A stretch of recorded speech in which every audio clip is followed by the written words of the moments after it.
All right, grab a pen, grab a big stack of paper, get ready to take notes because today we're talking about natural family planning. Welcome to the Hypno Baby channel. I'm Dr. Natalie Fizet. I'm a retired family doctor who delivered 3,700 babies. This is your channel, so don't forget to comment, like, share, subscribe, and be amazed.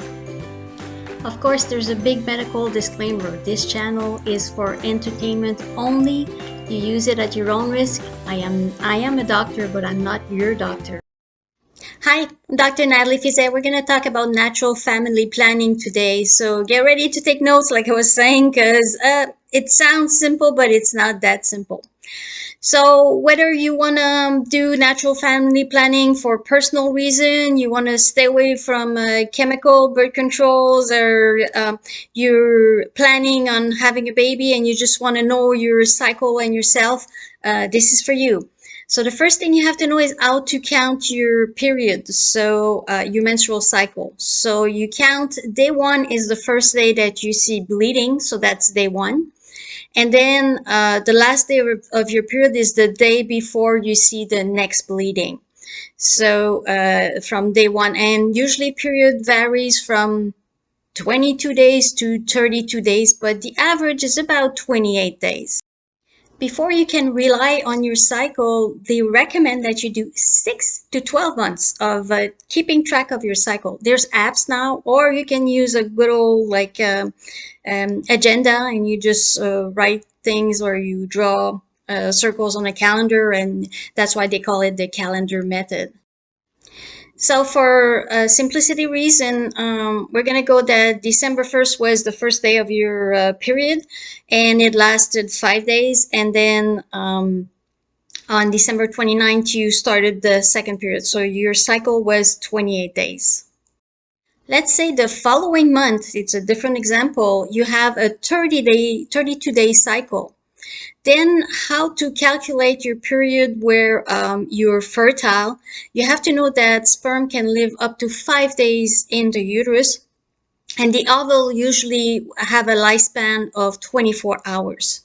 So from that, they say take the longest cycle. So let's say you did your 6 to 12 months of really writing your calendar or doing your app, and you know that your longest cycle was 32 days. They say subtract 11 days from there. So that's day 21. And from your shortest cycle, let's say you had a cycle that was 26 days, you deduct 18 days. So that's day 8. So from day 8 to day 21 is your fertility period. As you can see, it's a big window. They say you should not have intercourse during that period if you don't want to get pregnant. Some people will alternate and use condoms, but if you have religious beliefs, condoms are not always an option. Do not rely on the what they call the pull and pray, or the coitus interruptus, or the withdrawal, because before ejaculating, there's sperm in the pre-ejaculate, so you could get pregnant.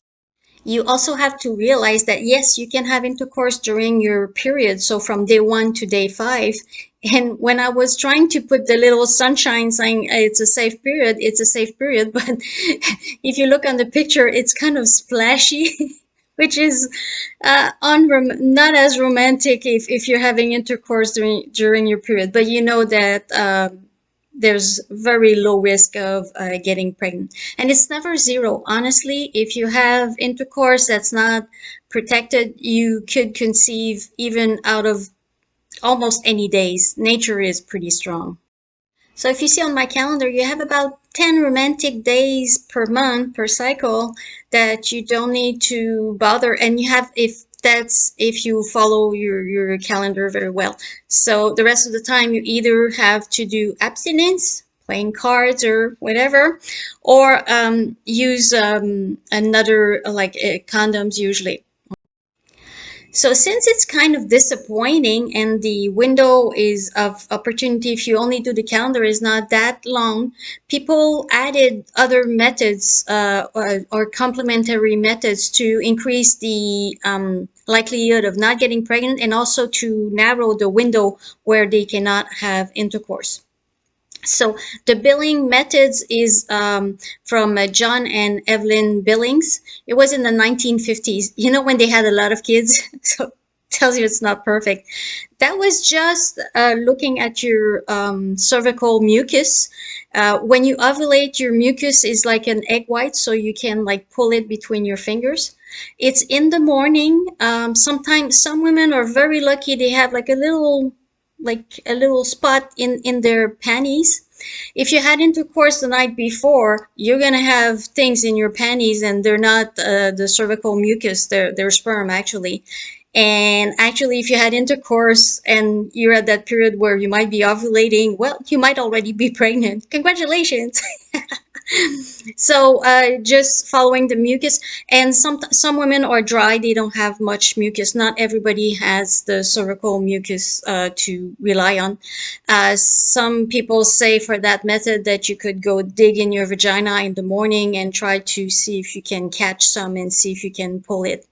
After the fertility period, after the ovulation, the mucus is kind of thicker and it's not favorable to stretch. But it's not that easy to differentiate fertility mucus and not fertility. In some culture, they have what they call the cycle beads, which is either a necklace or a little cute bracelet, and it's beads, and you have like a rubber band that you just roll over the bead, like every day, every morning, you just roll the rubber band, like you go the next bead and the next bead, and you just start the rubber band when your period starts. And then it's visual when you get into the white beads. That means it's this safe period during your cycle. Again, if you forget to roll your beads, well, you might get pregnant. So it's not 100%. It's cute though. They have the app, the bead app, which is exactly the same. Just these methods, there's two statistics. They say the best users, and that's what you see in most website that prone these methods is they always give you the best users. It's 98% efficient and so forth, but humans are not best users for anything. Like we know for a fact, and that has nothing to do with fertility. But if somebody's prescribed antibiotics 3 times per day for 10 days, it's very very rare that someone will take the doses like as prescribed. So the first day you do it, second day you forget, and so forth. So same thing with putting your calculating and checking the cervical mucus. You forget, you pee in the morning, and you're like, oh no, I forgot. And it's same thing with the beats. You have to remember to do it every morning. Some women will add the what we call the BBT, the basal body temperature, to again more accuracy. Basically, you have to take your temperature in the morning, so it has to be on your nightstand. It doesn't take long, okay? You have to have at least 3 hours of sleep, so a good night of sleep, because your temperature could be like out of whack. If it's winter, like I'm Canadian, if you have any kind of cold or anything and your temperature is already high, if you had too much to drink, if you had too much blanket on you, there's so many factors that could influence this. Or if it was too cold, same thing. So ideally, you get a spike of 0.5 degrees Fahrenheit when you ovulate. So the fertility companies was giving me a 3 month starter kit, and it wasn't in the option of me prescribing their pill later on as a doctor, because that's what they do. But it was like the pre-made for the graphics to put the basal body temperature.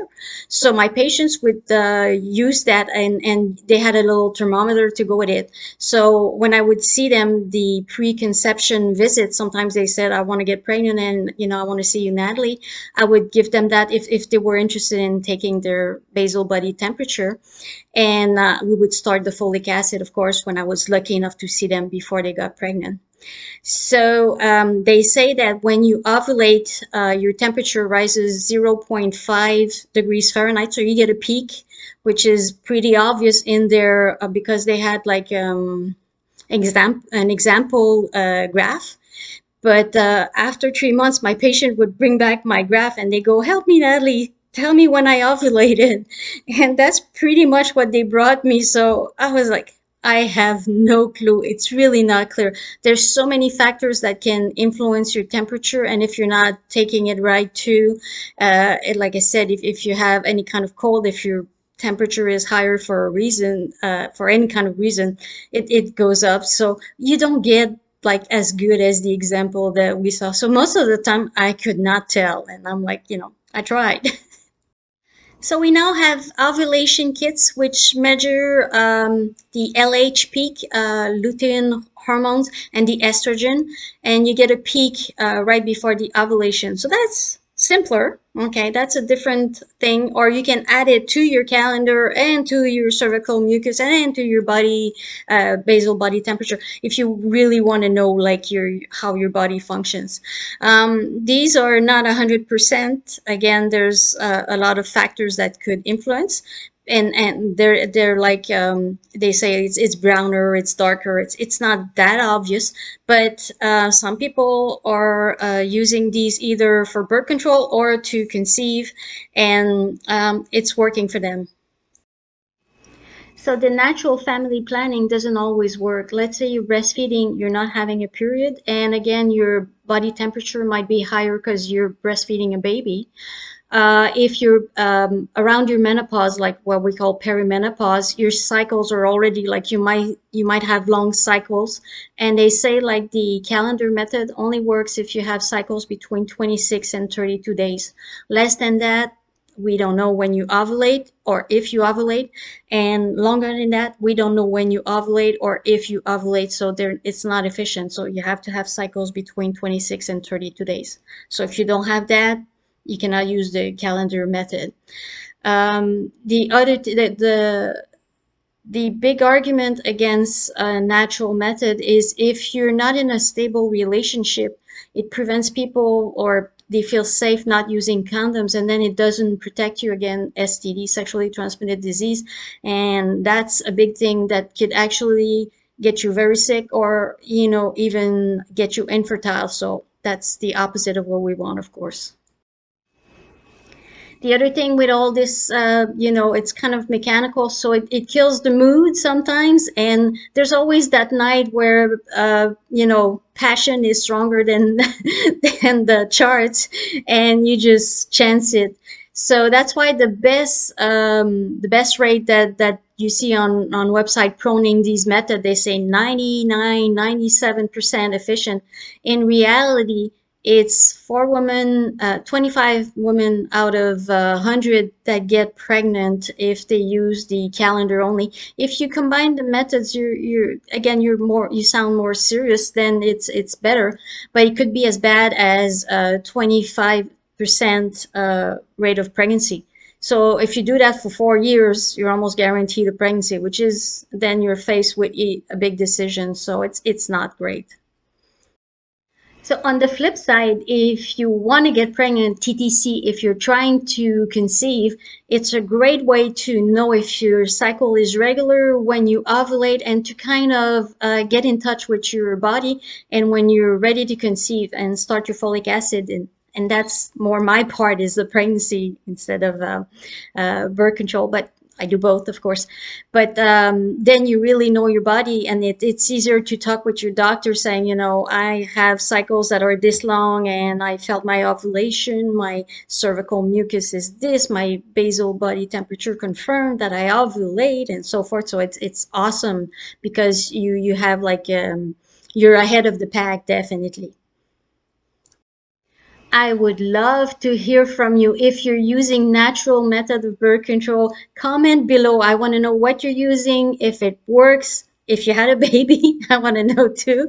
So, what you like, what you don't like about the natural methods, and just comment below whatever you're using, if it's working, and share with the rest of the mamas.